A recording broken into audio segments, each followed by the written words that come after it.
മക്കളെ next question എന്താന്ന് നോക്കിയേ. The length of a rope is 4 meter and the length of another rope is 14 meter. How do we state the relation between the mass, time and part?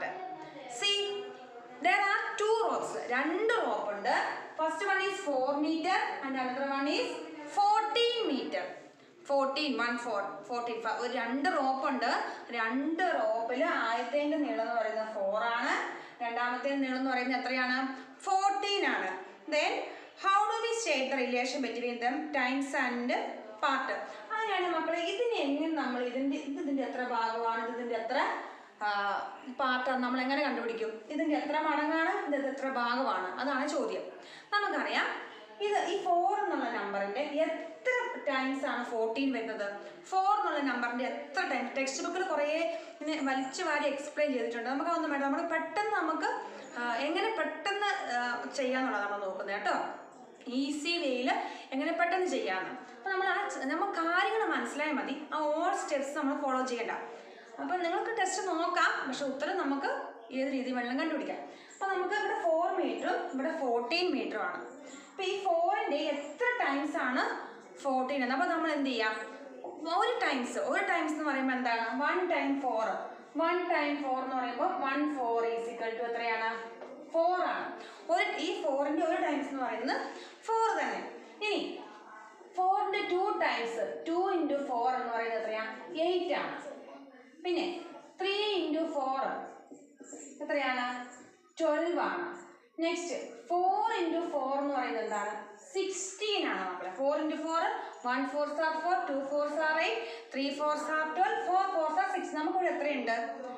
16 ഉണ്ടോ? ഇല്ല, നമുക്ക് only 14 ഉള്ളൂ. അപ്പോൾ നമുക്കറിയാം മക്കളെ, നമുക്ക് 16 വേണ്ട, നമുക്കിവിടെ 14 ഉള്ളൂ. 3 ടൈംസ് ഈ വള്ളി 3 വട്ടം ഇങ്ങോട്ട് എടുത്തു വെക്കുമ്പോൾ എത്ര എടുത്തു വെക്കാന്ന് ഓർത്തോ. അതായത് ഇതിൻ്റെ 3 വട്ടം ഇങ്ങോട്ട് വെച്ചു. 3 വട്ടം വെക്കുമ്പോൾ നമുക്ക് എത്ര വരെ വരും? ഒരു ഏകദേശം 12 വരെ വരും. 3 ടൈംസ് ആകുമ്പോൾ എത്ര വരെ വരും? 12 വരെ വരും. ബാക്കി എത്രയുണ്ട് മക്കളെ? 12 വരെ വന്നു. ബാക്കി നമുക്കിനി എത്ര കൂടി ഉണ്ട്? 2 കൂടി ഉണ്ട് അല്ലേ? ബാക്കി ഒരു 2 ഭാഗമുണ്ട്. അപ്പം നമുക്കറിയാം 3 ഭാഗം നമ്മളിവിടെ എടുത്തു വെച്ചില്ല. അപ്പോൾ 3 നമുക്ക് എഴുതാം. 3 ഭാഗം നമ്മൾ എടുത്തു വെച്ചു, ആ 3 എഴുതി. അപ്പോൾ 3 4s are 12 വന്നു. ബാക്കി എത്ര കൂടി ഉണ്ട്? ബാക്കി എത്ര കൂടെ വരണം? ഇത് ഫുൾ ആവാനായിട്ട് 2 കൂടി വരണം. 2 കൂടി റോപ്പിന് നീളം വന്നല്ലേ? ഇതിൻ്റെ എത്ര ടൈംസ് ആണ് ഈ 14? 4ൻ്റെ ഈ റോപ്പിൻ്റെ എത്ര ഭാഗമാണ് 14 മീറ്റർ റോപ്പ് എന്നാണ് ചോദ്യം. അപ്പോൾ നമുക്കറിയാം 4 മീറ്റർ നമ്മൾ ഒരു വട്ടം വെച്ചപ്പോഴത്തേന് ഒരു 4 ആയി. ഒരു 4 കൂടെ വെച്ചപ്പോൾ ഇത് നിങ്ങൾ ജസ്റ്റ് ഒരു ഇമാജിൻ ചെയ്യുക. ഒരു റോപ്പിങ്ങനെ നമ്മളിങ്ങനെ എടുത്തു, ഒരു വട്ടം നമ്മളിങ്ങനെ വെച്ചപ്പോൾ 4 ആയി. ഒരു റോപ്പും കൂടി എടുത്തു, അപ്പോൾ നമുക്ക് വീണ്ടും എക്സ്റ്റെൻഡ് ചെയ്തപ്പോൾ എത്രയായി? 8 ആയി. അങ്ങനെ 3 വട്ടം എടുത്തപ്പോൾ എത്രയായി? 12 ആയി. നമുക്ക് 14 ആണ് വേണ്ടത്. അപ്പോൾ 3 ടൈംസ് എടുത്തപ്പോൾ നമുക്ക് എന്തായി വന്നു? 12 വന്നു. ബാക്കി എത്ര കൂടി ഉണ്ട്? ബാക്കി ഒരു 2 കൂടെ. അപ്പോൾ നമ്മൾ ആ 3 ടൈംസ് നമ്മോട് എഴുതാണേ. 3 ടൈംസ് എഴുതി. 3 ടൈംസ് എഴുതുമ്പോൾ 12 ആയിട്ടുള്ളൂ. ബാക്കി ഇനി എത്രയുള്ളത്? ഈ 4ൻ്റെ എത്ര കൂടി എടുത്താൽ അത് ഫുൾ 14 വരെ എത്തും? യെസ്, 4ൻ്റെ ഹാഫും കൂടി വേണം അല്ലേ? 4ൻ്റെ ഹാഫും കൂടെ വേണം. അപ്പം നമുക്ക് എങ്ങനെ എഴുതാം? 3 1/2 പാർട്ട്. 3 1/2 പാർട്ട്. മക്കളെ നിങ്ങൾക്ക് മനസ്സിലായോ 3 1/2 എങ്ങനെ കിട്ടിയെന്ന്? അതായത് ഈ 4 ഒരു വട്ടം വെച്ചപ്പോൾ വള്ളീൻ്റെ ഇത്രയായി ഓർത്തോ. ഒരു വട്ടം വെച്ചപ്പം ഈ 4 മീറ്റർ ഇവിടെ കൊണ്ടുവച്ചപ്പോൾ ഇത്രയായി. വീണ്ടും ഒരു 4 കൂടെ വെച്ചപ്പോൾ എത്രയായി? 8 ആയി. വീണ്ടും ഒരു 4 വെച്ചപ്പോൾ എത്രയായി? 12 ആയി. അപ്പോൾ 3 ടൈംസ് ഈ വള്ളി 3 പ്രാവശ്യം ഇങ്ങനെ കൊണ്ടുവച്ചപ്പോൾ എത്രയായി മാറി? 12 ആയി മാറി. പിന്നെ നമുക്ക് 14 ആണ് വേണ്ടത്. 14 വേണമെന്ന് പറയുമ്പോൾ ഇതിൻ്റെ ഈ വള്ളിയുടെ പകുതി കൂടെ കൊണ്ടുവച്ചാൽ എന്താവും? ആ വള്ളി ഫുള്ള് 14 ആവും. അപ്പോൾ 3 ടൈംസ് ആദ്യം എടുത്തു, പിന്നെ എന്തുകൂടി എടുത്തു? 1/2 കൂടി എടുത്തു. അപ്പോൾ നമുക്കത് എങ്ങനെ എഴുതാം? നമുക്കറിയാം മിക്സഡ് ഫ്രാക്ഷനിലേക്ക് ഇടും, നമ്മളത് എന്തിലേക്ക് മാറ്റണം? സാധാരണ പ്രോപ്പർ ഫ്രാക്ഷനിലേക്ക് മാറ്റണം. 3 into 2 എത്രയാ? 6. 6 + 1 7. 7/2. നമുക്ക് എത്ര കിട്ടിയേ? 7/2. വെരി ഈസി അല്ലേ? നല്ല ഈസിയാണ്. ഈ 4ൻ്റെ എത്ര ടൈംസ് ആണ് 14 എന്ന് നോക്കി വെച്ചാൽ മാത്രം മതി. അപ്പോൾ എത്ര ടൈംസ് ആണ്? 7/2 ടൈംസ്. അപ്പോൾ നമ്മളിവിടെ എങ്ങനെ എഴുതാം? ഈ ടൈംസും പാർട്ടും നമ്മൾ എഴുതിയപ്പോൾ എങ്ങനെ എഴുതിയേ? 4ൻ്റെ how many times? 7/2 times. 7/2 times ആണ് എന്ത്? 14. ഇനി ഈ 14ൻ്റെ 7/2 ടൈംസ് ആണ്. ടൈംസിന് എഴുതി കഴിഞ്ഞാൽ പാർട്ട് എഴുതുന്നത് എങ്ങനെയാണ്? റെസിപ്രോക്കൽ എഴുതണം. റെസിപ്രോക്കൽ എഴുതുമ്പോൾ എന്തായി മാറും? 2/7 പാർട്ട്. 2/7 പാർട്ട്. ഇതിന്റെ 2/7 14ന്റെ 2/7 പാർട്ടാണ് എന്ത്? 4 മീറ്റർ.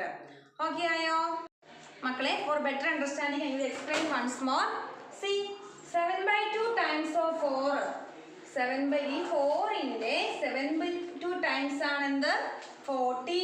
4ന്റെ എത്ര ടൈംസ് ആണ് 14? അതെങ്ങനെ കിട്ടിയേ? ഒരു 4 എടുക്കും. 1 4 is 4. 2 4 ആകുമ്പോൾ എന്താണ്? 8 3 4 12. ബാക്കി എത്രയുണ്ട്?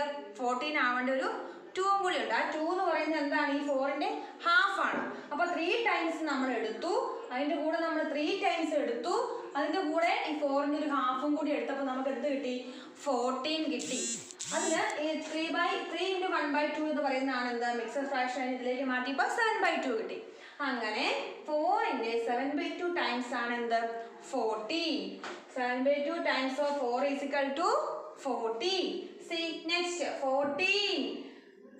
2/7 part of that is 4. 14ന്റെ 2/7 part ആണ് എന്ത്? 4 എന്ന് പറയുന്നത്. അതായത് റെസിപ്രോക്കൽ ആണ് നമ്മളിവിടെ എഴുതുന്നത്. ടൈംസ് എന്ന് പറയുമ്പോൾ നമ്മൾ എഴുതി കണ്ടുപിടിച്ചു. അതിന്റെ ടൈംസിന്റെ റെസിപ്രോക്കൽ ആണ് എന്ത്? പാർട്ട് വരുന്നത്. അപ്പോൾ 14ന്റെ 2/7 എന്ന് പറയുന്നത് 14ന്റെ പാർട്ട് എത്ര പാർട്ടാണ്? 14ന്റെ 2/7 പാർട്ടാണ് എന്ത്? 4 എന്ന് പറയുന്നത്. Hope you understand all. എല്ലാവർക്കും മനസ്സിലായില്ലേ? എല്ലാവർക്കും നന്നായി മനസ്സിലായെന്ന് വിചാരിക്കുന്നു. നിങ്ങൾ ഒന്നും കൂടെ ടെക്സ്റ്റ് ബുക്ക് നോക്കുക, ഒന്ന് ചെയ്ത് നോക്കുക. അപ്പോൾ നിങ്ങൾക്ക് എന്ത് ചെയ്യും? നന്നായിട്ട് മനസ്സിലാവും. ഓക്കെ.